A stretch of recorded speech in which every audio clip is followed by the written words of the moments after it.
तुर्की ने बना ली anti Israel international force.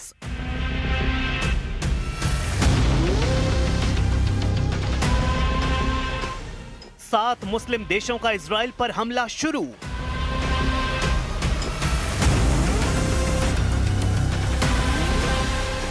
America के एटम बम से जलेगा इजराइल।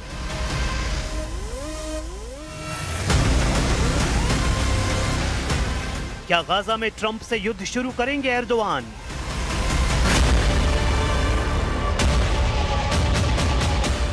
जिस युद्ध के खात्मे का ऐलान ट्रंप ने कर रखा है, जिस युद्ध में ट्रंप ने इजराइल की जीत का दावा कर रखा है, जिस युद्ध को भड़काने वालों को ट्रंप ने भस्म कर डालने की धमकी दे रखी है, उसी युद्ध में 7 मुस्लिम देशों ने बारूदी साजिश का तड़का लगा दिया है।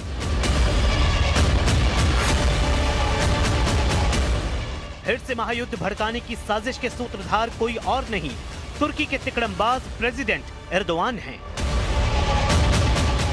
जिन्होंने 7 मुस्लिम देशों के लीडर का जमघट लगाकर इजराइल की तबाही की चेतावनी दे डाली है। तुर्की आर पार के मूड में आ गया है। तुर्की ट्रंप की भी नहीं सुन रहा है। तुर्की महाविनाश के हथियारों की धौंस जमा रहा है। गाजा में नई इंटरनेशनल स्टेबलाइजेशन फोर्स पर छिड़े घमासान के साइड इफेक्ट जान लेते हैं। ट्रंप के करवाए समझौते के तहत गाजा में सुरक्षा के लिए कई देशों की संयुक्त सेना की तैनाती की जानी है, जिसमें शामिल होने के लिए तुर्की और पाकिस्तान फड़फड़ा रहे हैं। जबकि पीएम नेतन्याहू ने क्लियर कर रखा है, किसी भी कीमत पर पाकिस्तान और तुर्की को गाजा इंटरनेशनल फोर्स का हिस्सा नहीं बनने दिया जाएगा। लेकिन तुर्की और पाकिस्तान गाजा में सेना भेजने के लिए छटपटा रहे हैं। तुर्की ने इस्तांबुल में 7 मुस्लिम देशों के विदेश मंत्रियों के साथ इमरजेंसी मीटिंग बुलाई, जिसमें कतर, सऊदी अरब, संयुक्त अरब अमीरात, जॉर्डन, पाकिस्तान, इंडोनेशिया के विदेश मंत्रियों ने हिस्सा लिया है। इस्तांबुल में इजराइल के दुश्मनों का मोर्चा बनाकर एर्दोआन ने नेतन्याहू पर गंभीर आरोप लगा दिए हैं।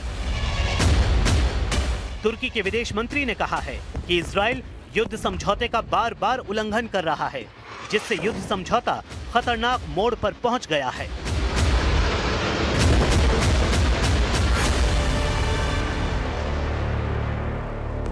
Ancak mutabakatın harfiyen uygulanması konusunda bildiğiniz gibi bazı sorunlar da yaşanmakta.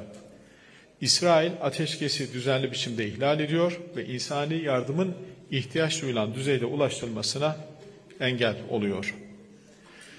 Artık son derece kritik bir aşamaya ulaşmış durumdayız.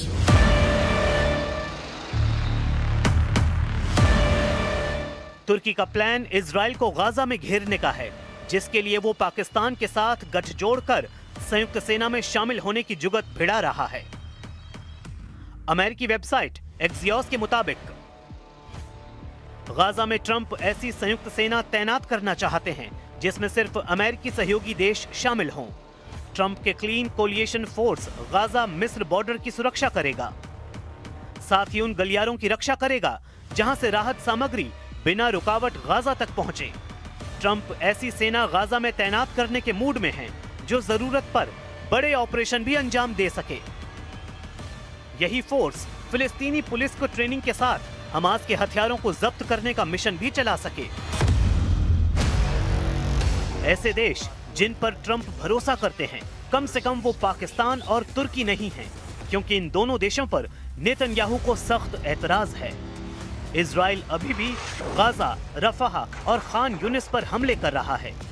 PM Netanyahu ने बताया है कि इन सभी इलाकों में हमास लड़ाकों ने डेरा जमा रखा है, जिनका सफाया तेजी से किया जा रहा है। नेतन्याहू ने ये धमकी भी दी है कि अगर अब इजराइल के किसी भी सैनिक को नुकसान पहुंचा तो सबसे भयानक हमला होगा। שישנם כיסים של חמאס עדיין בשטחים שהם בשליטתנו בעזה, ואנחנו מחסלים אותם באופן שיטתי. יש 2 בעצם ברפיח ובח'אן יונס, והם יחוסלו. הדבר השלישי זה כל השאלה של סיכון לכוחותינו. ההנחיה שלי היא חד משמעית. אם יש ניסיון לפגוע בכוחותינו, פוגעים גם באלה שמפגעים וגם בהתארגנות שלהם לצורך הגנת כוחותינו, על זה אין פשרות, זו התביעה שלנו. אנחנו מדווחים לידידינו האמריקנים, אנחנו לא מבקשים את רשותם. צריך להבין את זה, כי אני שומע הרבה דברים שהם פשוט אינם נכונים. אנחנו שומרים על האחריות הביטחונית העליונה ואנחנו לא נוותר על זה.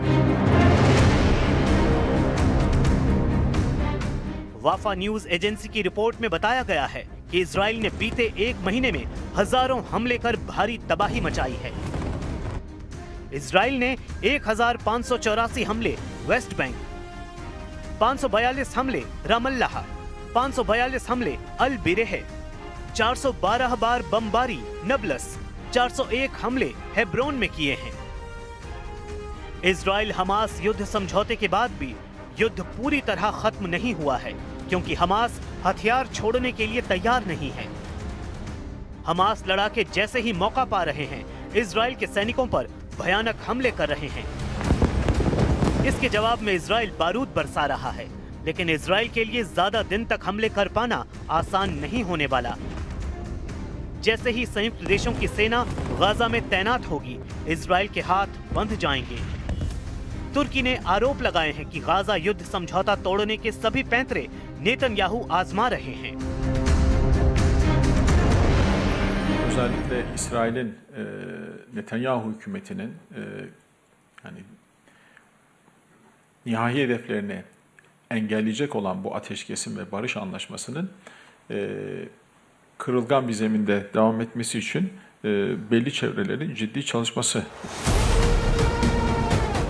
तुर्की जहां मुस्लिम देशों का अलायंस बनाकर इजराइल से बदला लेना चाहता है, वहीं हूथी लड़ाकों ने एक बार फिर से बारूदी टकराव का ऐलान कर दिया है।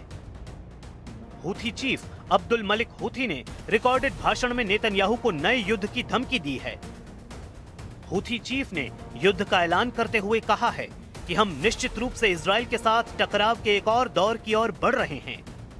जब तक इजराइल का फिलिस्तीन पर कब्जा रहेगा और इजराइल हूथी के खिलाफ साजिश अंजाम देता रहेगा, खाड़ी में शांति नहीं आ सकती।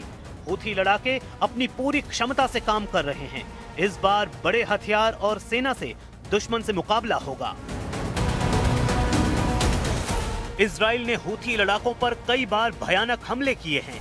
यहां तक कि इजराइल हूथी लड़ाकों की पूरी सरकार का सफाया कर चुका है। हूथी पर इजराइल का साथ देने के लिए अमेरिका ने भी कई राउंड में बमबारी की है। हूथी लड़ाकों को काबू में लाने के लिए ट्रंप ने अपने जंगी बेड़े भी लाल सागर में उतारे हैं, लेकिन अब तक ट्रंप और नेतन्याहू के हाथ हूथी चीफ अब्दुल मलिक नहीं आया है। ईरान समर्थित यमन के हूथी लड़ाके मौका मिलते ही इजराइल पर बैलिस्टिक मिसाइल की बौछार कर देते हैं। हूथी लड़ाके लाल सागर से गुजरने वाले कारोबारी जहाजों को भी मिसाइल धमाकों से उड़ाते रहते हैं। इसलिए इजराइल यमन से हुए युद्ध के ऐलान को नजरअंदाज बिल्कुल भी नहीं कर सकता है। हालांकि फिलहाल नेतन्याहू को तुर्की से निपटना है, जिसने पाकिस्तान को पाले में लेकर इजराइल को दहलाने का प्लान बना रखा है। ये दोनों देश इजराइल के लिए इसलिए सिरदर्द हैं कि दोनों के पास न्यूक्लियर हथियार हैं। Bulletin of the atomic scientist के मुताबिक पाकिस्तान के स्वयंभू फील्ड मार्शल के एटमी गोदाम में 170 के करीब परमाणु बम हैं। वहीं नेटो सदस्य देश होने की वजह से तुर्की में अमेरिका के 20 B-61 परमाणु बम तैनात हैं। पहले तुर्की में करीब 100 एटम बम का अनुमान भी लगाया जाता रहा है, इसलिए पक्के तौर पर एटम बमों की संख्या 20 से ज्यादा हो सकती है। तुर्की और पाकिस्तान दोनों देशों की सेनाएं इजराइल से बड़ी हैं।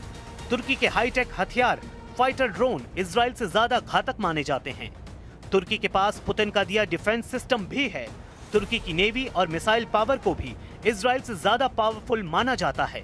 वहीं पाकिस्तान के जंगी हथियार और सेनाएं इजराइल से संख्या बल में बहुत आगे हैं। पाकिस्तान ने हाल ही में खाड़ी देशों से ऐसी डील की है जिससे भी इजराइल अलर्ट पर है। पाकिस्तान और सऊदी अरब के बीच युद्ध समझौता हुआ है, जिसकी शर्तें ये हैं कि अगर किसी भी देश पर हमला हुआ तो दोनों देश उसका जवाब देंगे। मतलब पाकिस्तान इजराइल युद्ध शुरू हुआ तो सऊदी अरब को मुनीर सेना के साथ युद्ध में कूदना ही पड़ेगा। पाकिस्तान तुर्की की जुगलबंदी जहां नेतन्याहू की टेंशन बन गई है, वहीं ट्रंप के लिए इस ईरान से बड़े खतरनाक सिग्नल मिले हैं। अमेरिका में पाकिस्तानी मूल के मोहम्मद पहलवान के कांड ने हड़कंप मचा दिया है। पाकिस्तानी मूल का मोहम्मद पहलवान ईरान के बने हथियारों को हूथी लड़ाकों को तस्करी करता था। हूथी लड़ाकों को जिन हथियारों की सप्लाई पहलवान ने की, उसमें बैलिस्टिक मिसाइलें, एंटी शिप क्रूज मिसाइल शामिल थी। अमेरिका में रहकर इजराइल के दुश्मनों को हथियार तस्करी करने वाले पाकिस्तानी पहलवान को 40 साल की सजा सुनाई गई है। हालांकि अभी कितने पाकिस्तानी तस्कर अमेरिका में इजराइल की तबाही का प्लान बना रहे हैं, ये साफ नहीं हो पाया है। हालांकि प्रेसिडेंट ट्रंप ने फिर से साफ किया है कि इजराइल पर आने वाली हर मुसीबत का सामना वो खुद करेंगे। ट्रंप ने इजराइल के दुश्मनों को धमकी दी है कि अगर किसी ने ज्यादा जुर्रत दिखाई तो अमेरिका उन्हें मसल कर रख देगा, वो फिर चाहे तुर्की हो या फिर पाकिस्तान।